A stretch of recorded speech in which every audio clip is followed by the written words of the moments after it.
کچھ بچے ابھی پڑھ رہے ہیں، کچھ پڑھائی بھی کر رہے ہیں، جاب بھی کر رہے ہیں، کچھ پڑھائی سے فارغ ہو کر اب جاب کر رہے ہیں۔ بہرحال ہم لوگ جہاں بھی ہیں، جس فیلڈ میں بھی ہیں، آپ اچھی طرح سے جانتے ہیں کہ وہاں پہنچنے کے لیے ہم نے اور آپ نے شروع سے لے کر اب تک کتنی محنت کی ہے۔ بنا محنت کے ہم یہاں پر نہیں پہنچے، اور بنا محنت کے دنیا میں کسی چیز کا رزلٹ ملتا بھی نہیں ہے۔ یہ چیز اچھی طرح سے آپ ذہن میں محسوس کر لیں۔ آپ اگر انجینئرنگ کی پڑھائی کر رہے ہیں، ایم بی اے کی پڑھائی کر رہے ہیں، آپ سی اے بننا چاہتے ہیں، آپ ایل ایل بی کر رہے ہیں، آپ ڈاکٹری کی پڑھائی کر رہے ہیں، تو اس کے لیے کتنی محنت کرنی پڑتی ہے وہ آپ اچھی طرح سے جانتے ہیں۔ اور پھر محنت کے بعد جیسی محنت ہوگی ویسا ہی آپ کو رزلٹ بھی ملے گا، یہ بھی آپ کو پتہ ہے۔ اب میں آپ سے یہ کہنا چاہتا ہوں کہ ہماری اور آپ کی زندگی مختصر ہے، یعنی جی کر کے ہم کتنے سال جئیں گے۔ آپ پرانی کہانیاں اٹھا کر دیکھیں، پرانی حکایات و واقعات اٹھا کر دیکھیں، تو اس وقت 100 سال، 125 سال کی، 110 سال کی، 130 سال کی عمریں ہوتی۔ اس سے پہلے کے جو انبیاء گزرے ہیں ان کی امت میں ہزار سال کی زندگی بھی ہوتی تھی، یہ روایتیں بھی ملتی ہیں۔ لیکن حضور صلی اللہ علیہ وسلم نے فرمایا کہ قیامت کی نشانیوں میں سے یہ بھی ایک نشانی ہے کہ عمریں جو ہے لوگوں کی گھٹ جائے، اور آج ہم دیکھ رہے ہیں کہ عمر جو ہے ہماری اور آپ کی گھٹ گئی ہے، اور اب ایک ایوریج ایج جو ہے وہ کیا ہے؟ ایک ایوریج ایج جو ہے وہ میکسیمم بٹوین 60 to 70 ہے۔ اگر کوئی 60، 65، 70 سال تک سروائیو کر لے تو یہ اللہ کا بے پناہ کرم ہے۔ کل کے دور میں لوگ اباؤ 100 جاتے تھے اور کوئی بڑی بات نہیں تھی، لیکن آج اگر کوئی 80 تک پہنچ جائے تو بہت بڑی بات ہے، صحیح ہے کہ نہیں؟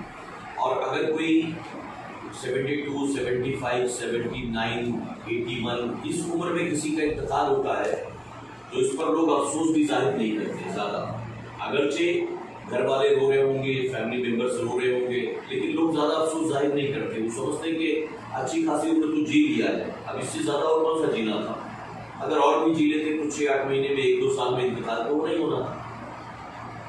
تو قیامت کی نشانیوں میں سے یہ بھی نشانی ہے کہ عمریں گھٹا دی جائے گی۔ اب ہماری اور آپ کی ایج کتنی ہے، ایج لیمٹ کیا ہے، ہم اور آپ نہیں جانتے۔ یہاں جتنے بیٹھے ہیں، کوئی 20 سال کا ہوگا، کوئی 22 سال کا، کوئی 28 سال کا، کوئی 32 سال کا، کوئی 40 سال کا، میرے جیسا اباؤ 40۔ لیکن ہم یہاں کہہ نہیں سکتے ہیں کہ کتنی عمر تک ہم اور آپ پہنچیں گے، لیکن جتنی بھی عمر ہے ہماری اور آپ کی زندگی، جتنی بھی ہے دنیا میں، اس کے لیے ہم کتنی محنت کرتے ہیں۔ ایک بچے کا ایڈمیشن ہوتا ہے اسکول میں 4.5-5 سال میں، پہلے 5 سال میں ہوتا تھا، اب تو نرسری ہے، جونیئر ہے، سینئر ہے، 5 سال کا ہوتا ہے تو فرسٹ میں پہنچتا ہے۔ تو اب آپ دیکھیں 15 سال کا ہوا تو 10th میں پہنچا، جب وہ 20 سال کا ہوا تو گریجویشن کمپلیٹ ہوا، اس کے بعد جس فیلڈ میں اس کو جانا ہے اس کے لیے وہ 3-4-5 سال محنت کرتا ہے، یعنی جو ٹوٹل ایج ہے اس کا 25 سال تو وہ پڑھائی لکھائی میں ڈال دیتا ہے۔ اس کے بعد جو فیلڈ اس نے چوز کیا تھا، سلیکٹ کیا تھا، اب اس میں وہ جاب تلاش کرتا ہے، اس میں جاب کرنا شروع کرتا ہے۔ تو بہرحال اگر مان لیجیے ہماری عمر 50 سال کی ہے، ایک بیسک سمجھانے کے لیے آپ کو کہتا ہوں، عام اندازے کے مطابق اگر 50 سال کی ہماری زندگی ہے تو 50 سال میں 25 سال بعد والے اچھے بنانے کے لیے ہم شروع کے 25 سال کو خرچ کرتے ہیں۔ تو شروع کے 25 سال ہم نے پوری طرح سے لگا دیے، تب جا کر بعد والے 25 سال ہمارے اچھے ہو گئے، ٹھیک ہے۔ اچھا وہ بھی 25 سال ایگزیکٹ ملیں گے کہ نہیں ملیں گے پتہ نہیں ہے، ہو سکتا ہے کہ انجینئرنگ کرنے کے 2-3-4 سال 5 سال کے بعد انتقال ہو جائے، ہو سکتا ہے کہ ڈاکٹری کرنے کے 8-10 سال کے بعد اس کا انتقال ہو جائے، ضروری نہیں ہے کہ وہ 50 سال تک 60 سال تک جیے گا۔ بہرحال ہم اور آپ 25 سال تک محنت کرتے ہیں تاکہ ہماری دنیا سنور جائے، تاکہ اچھی جاب ہو، اچھی پیکیج ہو، اور میں اپنے ماں باپ کو اچھی زندگی دے سکوں، اپنے بیوی بچوں کو اچھی زندگی دے سکوں، اچھا گھر دے سکوں، ان کی خواہشیں پوری کر سکوں۔ ہم اس کے لیے کتنی محنت کرتے ہیں، اور آپ جانتے ہیں کہ جو آخرت کی زندگی وہ ہمیشہ کے لیے، ایک بار ہمیں اور آپ کو موت کا مزہ چکھنا ہے، اس کے بعد پھر تو کبھی موت نہیں آنا ہے۔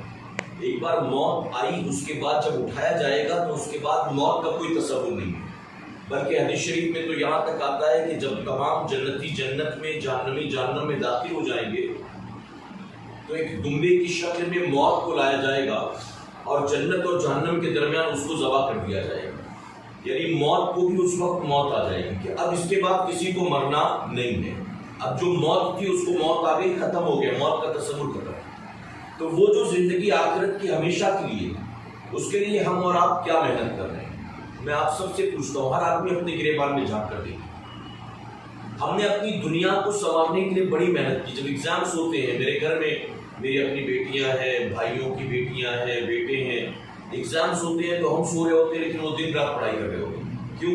12th ہے، 10th ہے، بورڈ کا ایگزام ہے، لاسٹ ایئر ہے، نیٹ کی تیاری ہے، انجینئرنگ کی تیاری ہے، تو وہ ڈے نائٹ محنت کر رہے ہوتے ہیں۔ کیوں؟ وہ جانتے ہیں کہ اسی محنت پر ہمارے رزلٹ ڈپینڈ ہے، اسی محنت پر ہمارا نتیجہ ڈپینڈ کرتا ہے۔ تو ہم اور آپ اپنی ہمیشہ کی زندگی کے لیے کون سی محنت کر رہے ہیں؟ دیکھیے، سب سے پہلی چیز اپنے ذہن میں یہ بٹھا لیں کہ اللہ تبارک تعالیٰ نے ہمیں پتھروں کنکروں کا، مکھی مچھروں کا پجاری بنا کر پیدا نہیں کیا۔ ان کے یہاں پر آخرت کا تصور نہیں، لیکن ہمارے یہاں تو آخرت کا تصور ہے نا۔ ان کے یہاں پر تو شراب پینا عام بات ہے، ہمارے یہاں پر تو شراب جو ہے حرام ہے۔ اگر کوئی مسلمان پیے گا تو کیا ہوگا اس کا، آپ جانتے ہیں اچھی طرح سے۔ ان کے یہاں پر جوا کھیلنا عام بات ہے۔ ابھی دیوالی ہے تو دیوالی کی ایک رات پہلے وہ رات بھر جوا کھیلتے ہیں، یہاں مجھے نہیں پتا لیکن ہمارے یہاں تو ہوتا ہے رات بھر جوا کھیلتے ہیں، اور ان کا یہ تصور ہے اس کے پیچھے کہ آج جو جیتے گا اس کا سال بھر شروع ہو جائے گا، آج جس کے ہاتھ لکشمی لگ گئی اس کے سال بھر لکشمی ملتی رہے گی۔ تو ان کے یہاں پر تو ان چیزوں کو برا نہیں مانا جاتا ہے۔ پاپ مفہوم میں یہ دو چیزیں ہیں تو صحیح، لیکن پاپ کن چیزوں کی بنیاد ہوتا ہے، گناہ کن چیزوں کی بنیاد ہوتا ہے، یہ تصور نہیں ہے، یہ تصور نہیں ہے۔ ان کے یہاں پر تو اگر بات کی جائے، بات کو سمجھانے کے لیے عام طور پر پبلکلی اس طرح کی باتیں نہیں کی جا سکتی، اس وجہ کہ ہم ہندوستان میں رہتے ہیں تو پبلکلی اس طرح کی باتیں نہیں کی جا سکتی۔ ان کے یہاں تو خود بھگوان کے کئی اور سے تعلقات ہوتے ہیں، ان کے یہاں تو بھگوان کو شراب پیتے ہیں، تو ان کے یہاں پر کوئی چیزوں کا کوئی اس کو پاپ مانا ہی نہیں جاتا ہے۔ لیکن ہم مسلمان ہیں، ہمیں یہ اچھی طرح سے سمجھنا چاہیے۔ ان کے یہاں آخرت کا تصور نہ ہو، ہمارے یہاں آخرت کا تصور ہے۔ ہماری یہ دنیاوی زندگی مختصر ہے، اس کے بعد کی زندگی ہمیشہ کی۔ تو دنیاوی زندگی جو مختصر ہے اس کے لیے ہم بہت محنت کرتے ہیں، اور آخرت کی زندگی جو ہمیشہ کی ہے اس کے لیے ہم نے کیا محنت کی۔ اب آپ دیکھیں، مجھے نہیں پتا کہ آپ کے یہاں بسو کلیان میں کتنے پازیٹیو کیسز پائے گئے، مجھے نہیں پتا کہ آپ کے یہاں پر بسو کلیان میں کووڈ کی وجہ سے کتنوں کی موتیں ہوئی، یا کتنے لوگ ایسے ہیں جن کے خاندان میں اس طرح کے کیسز پائے گئے، جن کے خاندان میں فیملی ممبرس میں کسی نہ کسی کا انتقال ہوا، مجھے نہیں پتا۔ لیکن پوری دنیا کے حالات اگر آپ دیکھیں تو آپ جانتے ہیں کہ کروڑوں سے زیادہ لوگ بیمار ہوئے اور لاکھوں سے زیادہ لوگوں کی موتیں ہوئی۔ پتہ ہے نا اس وقت کی سچویشن کیا ہے؟ جانتے ہیں امریکہ جو دنیا میں سب سے زیادہ ترقی یافتہ ملک ہے، امریکہ میں شاید ہی کوئی ایسا گھر ہوگا جس گھر کے اندر دو تین پازیٹیو کیسز کے پیشنٹ نہ ہوں، دو تین پیشنٹ ہر گھر کے اندر موجود ہے۔ یہ حالات ہے وہاں کے۔ اگر ان حالات میں بھی اور لاک ڈاؤن کے 7-8 مہینے میں بھی ہم اور آپ سیف رہے، ہم اور آپ بچے رہے، ہمیں اور آپ کو سردی زکام بھی نہیں ہوا، بخار بھی نہیں آیا، پیٹ میں درد بھی نہیں ہوا، کچھ بھی تکلیف نہیں، جب ایک معمولی سے اندیکھے وائرس کی وجہ سے دنیا میں روزانہ ہزاروں لوگ مر رہے تھے، ہمارے ملک میں روزانہ سینکڑوں موتیں ہو رہی تھی، اگر ایسے میں ہم اور آپ محفوظ رہے تو یقیناً یہ اللہ کا بے پناہ احسان ہے، اللہ کا کرم ہے۔ ہم نے اس کے بدلے میں کیا کیا؟ ہم نے اللہ کا شکر ادا کرنے کے لیے کیا کیا؟ آپ بتائیں، ان 7-8 مہینوں کو ہم نے کیسے یوٹیلائز کیا؟ لاک ڈاؤن کا جو پیریڈ تھا، ابھی بہت سارے جو اسٹوڈنٹس ہیں گھر میں بیٹھے ہوئے، ورک فرام ہوم چل رہا ہے، اسٹڈی فرام ہوم چل رہا ہے، آن لائن اسٹڈیز چل رہی ہے، سب کچھ گھر میں بیٹھے بیٹھے۔ آپ بتائیے کہ اگر ہم 7-8 مہینوں میں گھر بیٹھے بیٹھے نماز ہی بھی نہیں بن سکے، 7-8 مہینوں میں گھر بیٹھے بیٹھے ہم نے قرآن پڑھنا بھی نہیں سیکھا، 7-8 مہینوں میں گھر بیٹھے بیٹھے ہم نے کبھی ایک مرتبہ بیٹھ کر اطمینان سے 100 بار درود شریف بھی نہیں پڑھا، اگر ہم نے کچھ بھی نہیں کیا ہے 7-8 مہینوں میں تو ہم کس دن کے انتظار میں بیٹھے ہیں؟ جب موت کا فرشتہ سرانے آ کر کھڑا ہوگا روح نکالنے کے لیے، کیا تب ہم کہیں گے کہ ہم کو تھوڑی سی نیکی کرنے کا موقع دے دے، ہم کو ایک آدھ رکوع پڑھنے کا موقع دے دے، ہم کو 2 رکعت نماز پڑھنے کا موقع دے دے؟ اس وقت بتائیے موقع ملے گا؟ آپ کے یہاں تو مسجد رمضان شریف سے اس کے پہلے سے کھلی ہوئی ہیں، آپ کے یہاں تو لوگ جا کر جمعہ بھی پڑھ رہے ہیں، عید بقرعید کی نمازیں بھی آپ نے پڑھی، لیکن میں جس اسٹیٹ سے آیا ہوں ہمارے وہاں پر مسجدیں ابھی بھی بند ہیں، ہمارے وہاں پر ابھی بھی لاک ڈاؤن چل رہا ہے۔ کل سے ایک نیا گائیڈ لائن جو آئی ہے اس کے مطابق کل یعنی 16 تاریخ سے انشاءاللہ مساجد وغیرہ کھل جائیں گے، لیکن مسجدیں بند تھی تو لوگوں کو شکایت ہے مسجد بند ہے، مسجد بند پتہ نہیں کب کھلے گا، مال کھل گیا مسجد نہیں کھل رہی، کلب کھل گیا مسجد نہیں کھل رہی، تھیٹر کھل گئے مسجد نہیں کھل رہی، مارکیٹ کھل گیا مسجد نہیں کھل رہی۔ اب مسجد کھل گئی تو کھلنے کے بعد میں نتیجہ کیا ہوگا؟ اگر وہی روش رہی، وہی طریقہ رہا تو پھر بتائیے فائدہ کیا ہے؟ مسجدیں بند تھی تو بڑی تکلیف تھی، کھلنے کے بعد میں آپ نے کون سے اللہ کے سجدے کیے، کون سی نماز کی پابندی کی؟ تو ایک چیز اچھی طرح سے یاد رکھیں، دنیاوی زندگی کے لیے، اپنے کیریئر کے لیے، اپنے فیوچر کے لیے، اپنے گھر والوں کے حقوق ادا کرنے کے لیے، ایک اچھی زندگی گزارنے کے لیے آپ دنیا میں محنت کریں۔ اسلام نے منع نہیں کیا، آپ خوب محنت کریں، اسکلز ڈیولپ کریں، خوب اسٹڈی کریں، خوب پڑھائی کریں، خوب مطالعہ کریں، ریسرچ کریں، آپ تحقیق کریں، جو کچھ کر سکتے ہیں۔ آپ صرف B A, B com, B S C نہیں، پی ایچ ڈی کرنا چاہتے ہیں پی ایچ ڈی کریں، آپ کے پاس بڑی سے بڑی ڈگریاں ہوں، کوئی شکایت نہیں، اسلام نے منع نہیں کیا۔ لیکن آخرت کو فراموش کر کے اگر یہ سب کچھ کرو گے تو یاد رکھو جو دنیا میں دوسرے مذاہب کے لوگوں کا حال ہوتا ہے وہی اور ہمارا اور آپ کا بھی وہی حال ہونے والا ہے۔ آخرت میں ہمیں کچھ نہیں ملے گا سوائے عذاب کے، آخرت میں کچھ بھی نہیں ملے گا، اور ہمارے یہاں پر یہ آخرت کا تصور جو ہے نا ختم ہوتا چلا جا رہا ہے۔ یاد رکھیں ایک آدمی گناہ کی طرف، برائی کی طرف کب چلتا ہے؟ جب دو چیزیں اس کے دل سے نکل جائیں، اور وہ دو چیزیں کیا ہیں؟ پہلا ہے خوف خدا اور دوسرا تصور آخرت۔ اللہ کا ڈر نکل جائے دل سے اور آخرت کا خوف نکل جائے، آخرت کا تصور نکل جائے، تو پھر وہ دنیا میں جو چاہتا ہے کرتا ہے، اس کو کسی کا ڈر ہی نہیں ہے۔ اور جب اللہ سے نہیں ڈرتا ہے تو بتائیے اپنے ماں باپ سے کیا ڈرے گا، رشتہ داروں سے کیا ڈرے گا، دوست احباب سے کیا ڈرے گا؟ تو ہمیں اور آپ کو ہمیشہ یہ یاد رکھنا چاہیے کہ دنیاوی زندگی کے لیے میں کڑی محنت کر رہا ہوں، میں دن رات جاگ رہا ہوں، میں بھاگ رہا ہوں، میں انٹرویو دے رہا ہوں، میں کوشش کر رہا ہوں کہ اگر 2-4 لاکھ ڈونیشن لگے تو لگے، لیکن اس کالج میں میرا ایڈمیشن ہو جائے، اگر 2-4 لاکھ دینا پڑے تو دے دوں، لیکن اپنے بیٹے کا بیٹی کا اس اسکول میں ایڈمیشن کروا دوں۔ جب دنیا کے لیے اتنی محنت کر رہے ہیں تو جو آخرت ہمیشہ کے لیے، اس کے لیے ہمیں اور آپ کو محنت کرنی پڑے گی۔ یاد رکھیں جنت اتنی آسانی سے ملنے والی نہیں، اتنی آسانی سے نہیں۔ حضرت علی سے کسی نے پوچھا تھا جنت کتنا دور ہے، جنت ہم سے کتنا دور ہے؟ غور کرنے اور سمجھنے کا مقام، جنت ہم سے کتنا دور ہے؟ تو آپ فرماتے ہیں کہ جنت 2 قدم کے فاصلے پر، 2 قدم کے فاصلے پر۔ تو اس نے کہا 2 قدم کے فاصلے پر وہ کیسے؟ تو آپ نے فرمایا 1 قدم اپنے نفس پر رکھ دے اور دوسرا قدم جنت میں داخل کر دے، یعنی نفس کو کچل دے پھر تو جنت میں داخل ہو جائے۔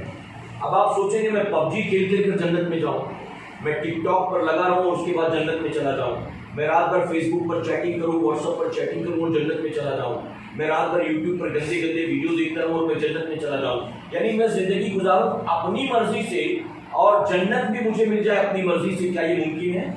کیا یہ ممکن ہے؟ بالکل ممکن نہیں ہے۔ یاد رکھیں آپ اگر جا رہے ہیں راستے میں بائک پر اور ناکہ بندی ہے کہیں پر، یعنی پولیس والے کہیں پر کھڑے ہوئے ہیں بیریکیڈس وغیرہ لگا کر، اور آپ کے پاس ڈاکومنٹس نہیں ہے تو آپ کو جانے دیں گے وہ؟ آپ کے پاس ہیلمٹ نہیں ہے تو جانے دیں گے وہ؟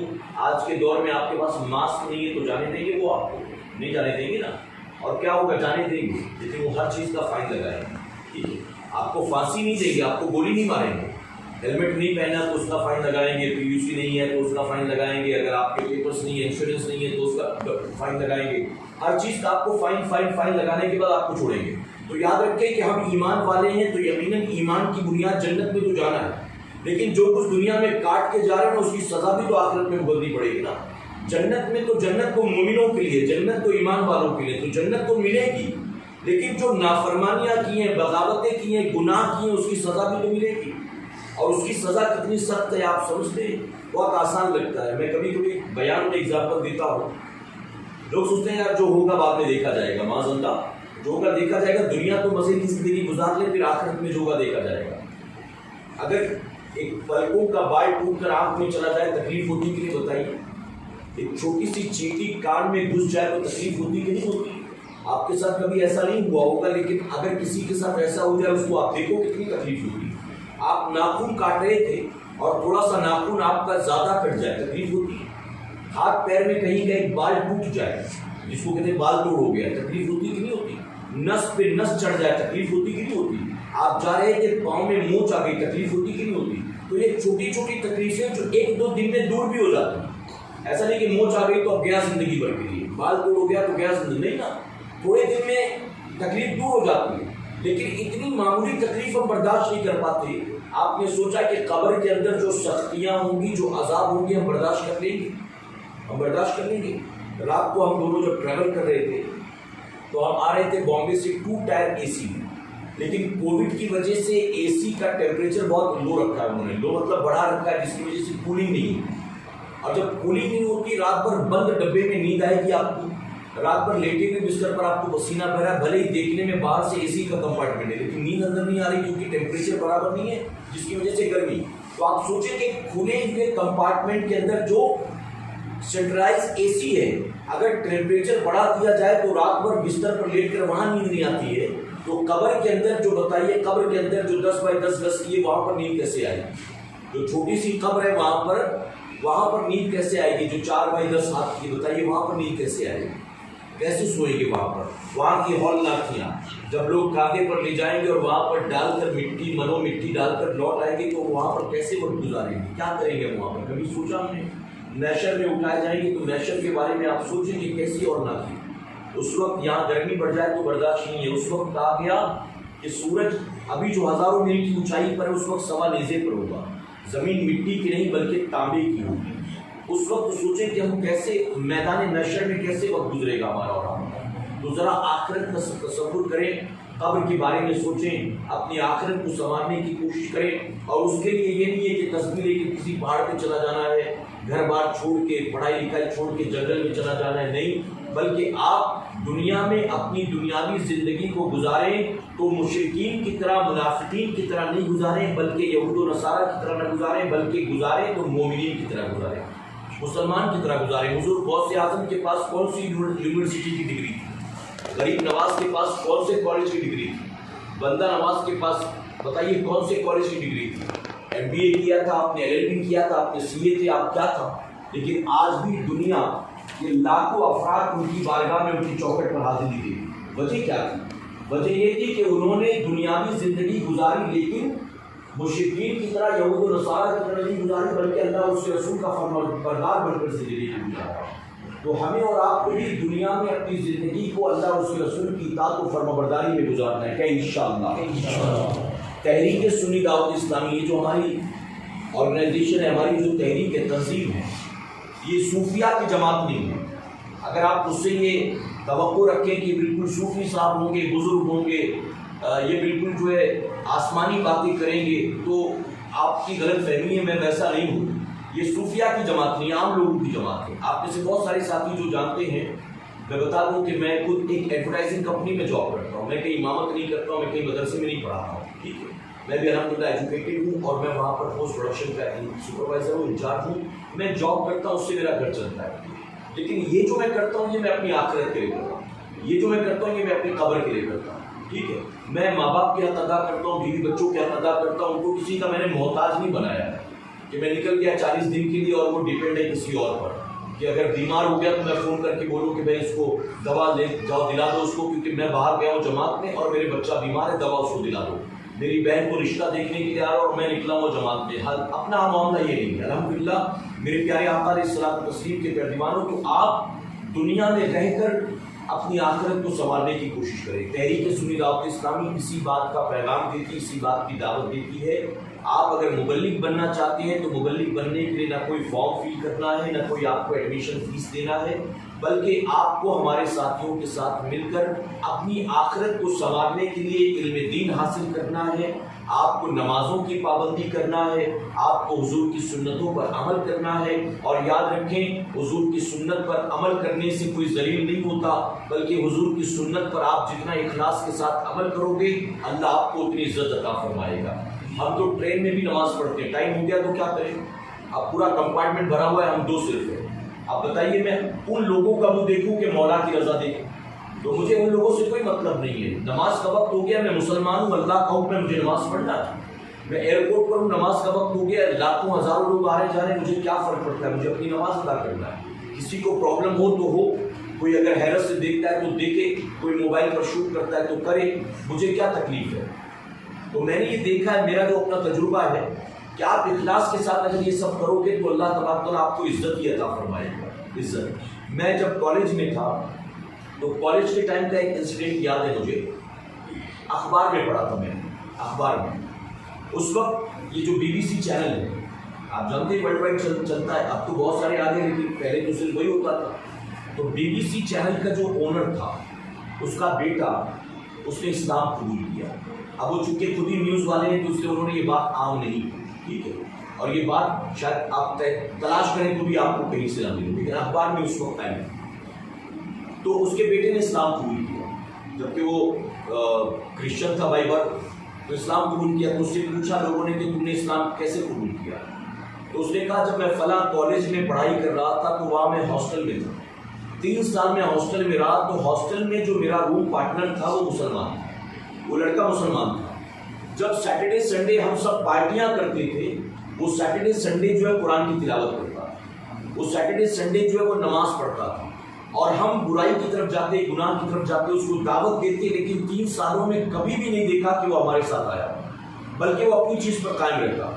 پورے ہفتے بھر پڑھائی کرتا تھا، پورے ہفتے بھر اس کو ٹائم نہیں ملتا تھا، لیکن سیٹرڈے سنڈے جب آ جاتا تو وہ قرآن شریف لے کر بیٹھ جاتا. پتہ نہیں کتنا پڑھتا تھا مجھے نہیں معلوم، لیکن میں سونے سے پہلے دیکھتا تو وہ قرآن لے کر بیٹھا ہوتا، میں سو کر اٹھتا تو وہ قرآن لے کر بیٹھا ہوتا. اور میں نے یہ دیکھا کہ جب سردیوں میں ٹیمپریچر -0 چلا جاتا ہے، جب پانی بھی برف بن جاتی ہے، اس وقت صبح کے وقت میں جب لوگوں کو اپنا بستر اچھا لگتا ہے، نیند اچھی لگتی ہے، وہ میرا جو روم پارٹنر تھا وہ اس وقت اٹھتا تھا، اٹھنے کے بعد پانی برف کو ہاتھ میں لے کر اس کو میلٹ کرتا تھا، اس کو میلٹ کر کے اس کے وضو کرتا تھا اور اس کے بعد میں فجر کی نماز پڑھتا تھا. تو اس نے کہا کہ میں نے دونوں چیزوں کو کمپیئر کیا، ایک طرف اپنے کزنس کو دیکھا، ایک طرف میں نے امریکہ کے کلچر کو دیکھا، ایک طرف اپنے فرینڈ سرکل کو دیکھا، اور میں نے اس مسلمان کو دیکھا. دونوں چیزوں کو میں دیکھتا رہا، کمپیئر کرتا رہا. 3 سال میرے اس طرح سے گزرے. اس کے بعد جب پڑھائی لکھائی پوری کر کے میں اپنے شہر واپس آ گیا، آنے کے بعد میں بھی انہی کے رنگ میں رنگ گیا، یعنی جو ہمارے دوست احباب تھے، کزنس تھے، فرینڈ سرکل تھا، یعنی عیسائیوں کے رنگ میں رنگ گیا. میں پارٹیاں کرتا، پب میں جاتا، ڈسکو جاتا، پیسے کی کوئی کمی نہیں تھی، جاب تو ڈھونڈنا نہیں تھا، کچھ بھی نہیں تھا. لیکن میں کہیں نہ کہیں یہ فیل کرتا تھا کہ انٹرنل جو ایک سکون ہوتا ہے وہ مجھے نہیں مل رہا تھا، ایک اندرونی سکون جو ملنا چاہیے وہ مجھے نہیں مل رہا تھا. پھر میں نے اس مسلمان دوست کی کاپی کرنی شروع کی. میں نے مسلمانوں کو دیکھنا شروع کیا، وہ کیسے وضو کرتے، میں نے اس کو کاپی کیا. وہ کیسے کھڑے رہتے اس طرح سے، مجھے تو پتہ نہیں تھا کہ کیا پڑھتے. میں ہاتھ باندھ کر تھوڑی دیر یوں کھڑا رہتا، میں کانسنٹریٹ کرتا تھا، یعنی میں دھیان لگاتا تھا، لو لگاتا تھا. تو مجھے کچھ پتہ نہیں تھا کہ پڑھتا کیا ہے، کرتا کیا ہے، لیکن میں نے اس کی کاپی کرنی شروع کی. تو میں نے محسوس کیا کہ رات بھر ڈسکو میں ناچ کر جو مزہ نہیں آتا ہے، تھوڑی دیر تک ہاتھ باندھ کر کھڑے رہنے پر وہ سکون ملتا ہے. تو کہتے ہیں اسی چیز نے مجھے انسپائر کیا، موٹیویٹ کیا. 3 سال میں میرے اس مسلمان دوست نے کبھی ایک بار بھی مجھے اسلام کی دعوت نہیں دی، لیکن اس کو دیکھ کر میں خود بخود اسلام کی طرف آ گیا. اس کو دیکھ کر تو کیا ہم ایسے ہیں، کیا ہم ایسے ہم اپنے گریبان میں جھانکیں؟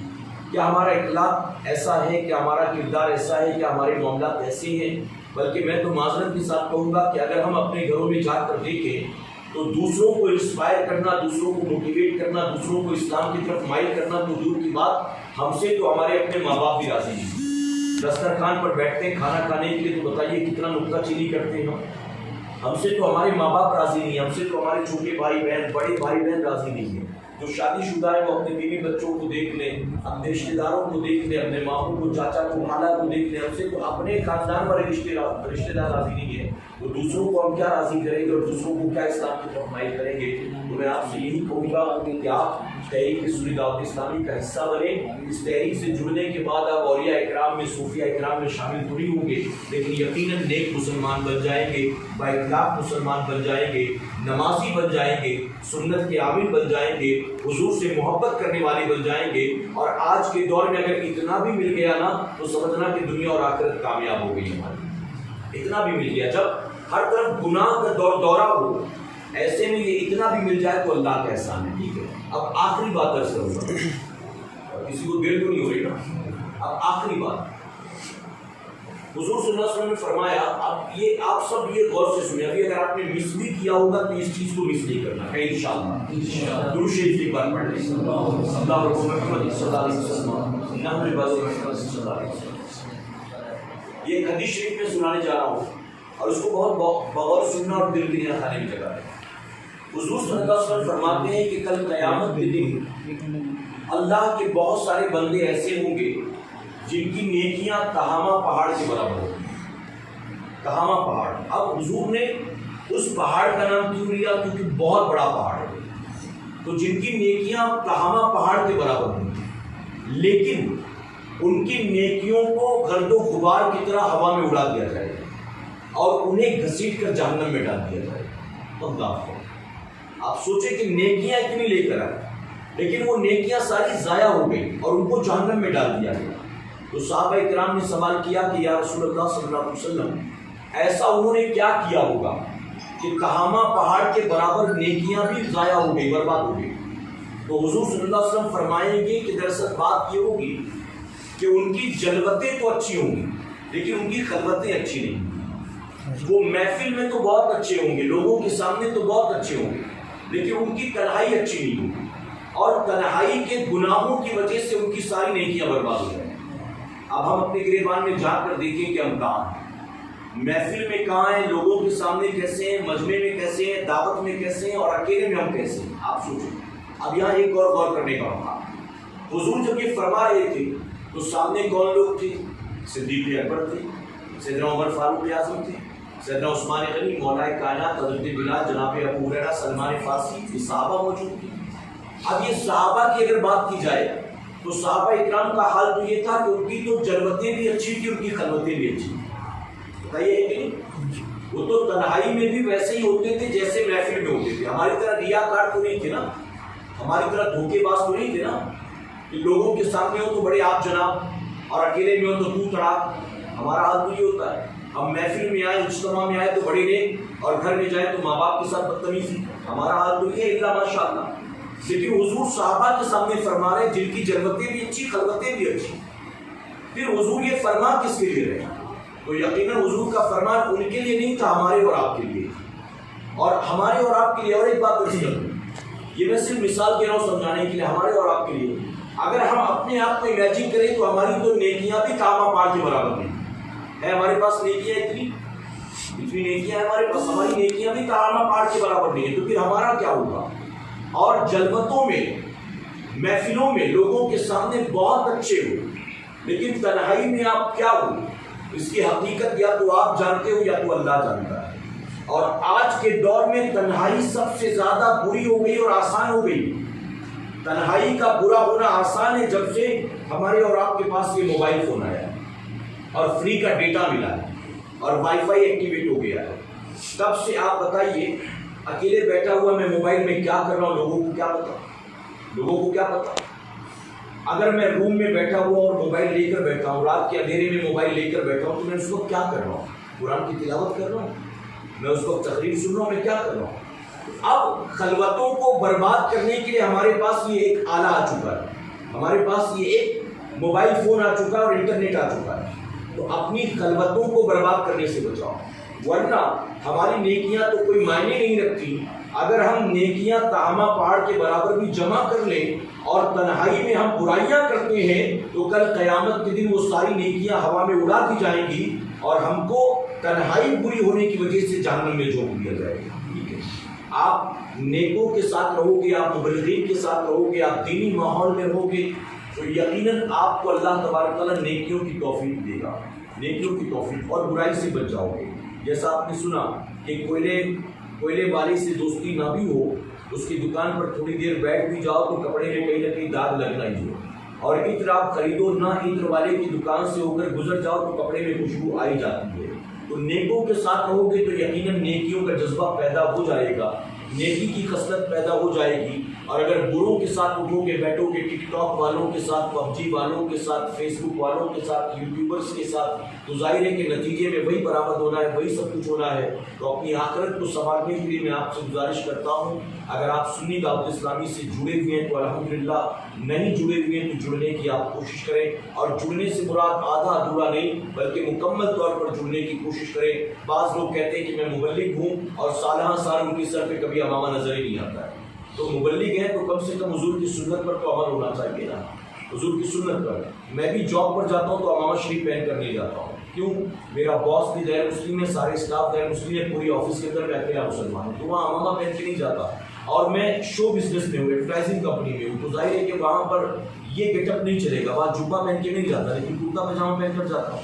وائٹ کرتا وہاں پہن کر جمعہ کے دن جاتا ہوں, باقی دن کلرفل پہن کر جاتا ہوں, وہ بھی جو الاؤڈ ہیں, بہت زیادہ ڈارک چٹک بٹک نہیں, بلکہ جو الاؤڈ ہے اس طرح کی رنگ والے کرتے پہن کر جاتا ہوں. امامہ پہن کے نہیں جاتا, ٹوپی پہن کر جاتا ہوں. تو آپ بھی کوشش یہ کریں کہ تحریک سے وابستہ ہو جائیں, ساتھیوں کے ساتھ آپ رہیں, اور جو بھی تحریک کے ہفتہ واری اجتماعات ہوتے ہیں, درس ہے, قافلہ ہے, تربیت ہے, جو کچھ بھی ہے اس کا حصہ اپنے آپ کو بنانے کی کوشش کریں. یاد رکھیں یہ جو نیکی کا کام ہے یہ آپ کے بھی کام آئے گا اور آپ کے ماں باپ کے بھی کام آئے گا, ماں باپ کے بھی کام آئے گا. اگر میرے والد صاحب کا ابھی انتقال ہوا تقریباً 9 مہینے, میری والدہ کا انتقال ہوا تقریباً 1.5 سال کی, 1.5 پونے 2 سال کی.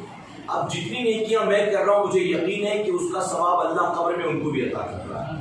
اور یاد رکھیں کہ جب میں اپنے ماں باپ کے لیے صدقہ جاریہ بنوں گا تو اللہ میری اولاد کو میرے لیے بھی صدقہ جاریہ بنائے گا. اور اگر ماں باپ کے انتقال کے بعد میں نچنیاں بنوں گا تو میں اپنی اولاد سے کیا توقع کر سکتا ہوں کہ میری اولاد ریٹرن میں مجھے کیا دے. حدیث شریف میں آتا ہے کہ جو ماں باپ کے انتقال کے بعد ان کی قبر پر آنے جانے کا عادی ہوتا ہے, والدہ کا انتقال ہو گیا یا والد کا, جو ان کی قبر پر آتا جاتا ہے اس کے مرنے کے بعد اس کی قبر پر اللہ کی رحمت کے فرشتے آیا کرتے ہیں. تو اپنے آپ کو اس ماحول میں, اس سانچے میں ڈھالنے کی کوشش کریں. اللہ اپنے محبوب پاک کے صدقے ہم سب کو عمل کی توفیق عطا فرمائے. اب چونکہ 3:30 بجے خواتین میں بیان کے لیے بھی جانا ہے, اس لیے مختصر دعا پر اپنی گفتگو کو سمیٹتا ہوں. صلی اللہ علیہ نبی الامی وآلہ صلی اللہ علیہ وسلم.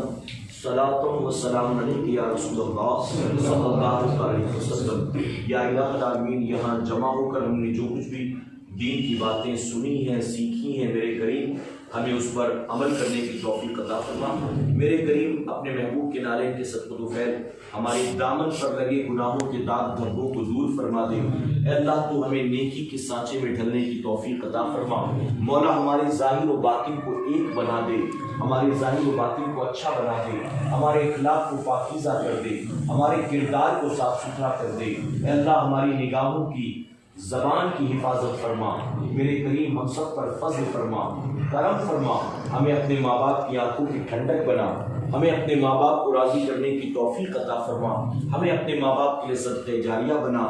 میرے کریم ہمارے تمام تر گناہ کبیرہ اور صغیرہ کو معاف فرما. ہمارے یہ بچے مولا جو زیر تعلیم ہیں, جو اسکول کالجز میں پڑھ رہی ہیں, محنتیں کر رہے ہیں, ڈگری ڈپلومہ حاصل کرنے کے لیے کوشش کر رہے ہیں, اللہ انہیں ہر فیلڈ میں کامیابی عطا فرما. مولا انہیں ہر امتحان میں نمایاں نمبروں کے ساتھ کامیابی عطا فرما. میرے کریم مسلمانوں کو دنیا میں بڑے بڑے عہدے عطا فرما, آخرت میں بڑے بڑے درجے عطا فرما.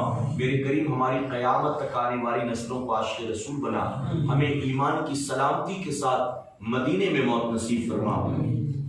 ان اللہ وملائکتہ یصلون علی النبی یا ایھا الذین آمنوا صلوا علیہ وسلموا تسلیما. اللہم صلی علی سیدنا و شفیعنا و نبینا و مولانا محمد بارک وسلم. صلوا علیہ الصلاۃ والسلام علیک یا رسول اللہ, صلاۃ والسلام علیک یا حبیب اللہ صلی اللہ علیہ وسلم.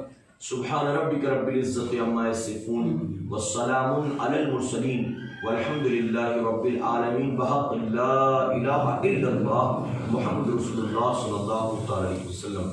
رات انشاءاللہ جو عشاء کے بعد اجتماع ہے اس میں پھر سے ہماری اور آپ کی ملاقات ہوگی.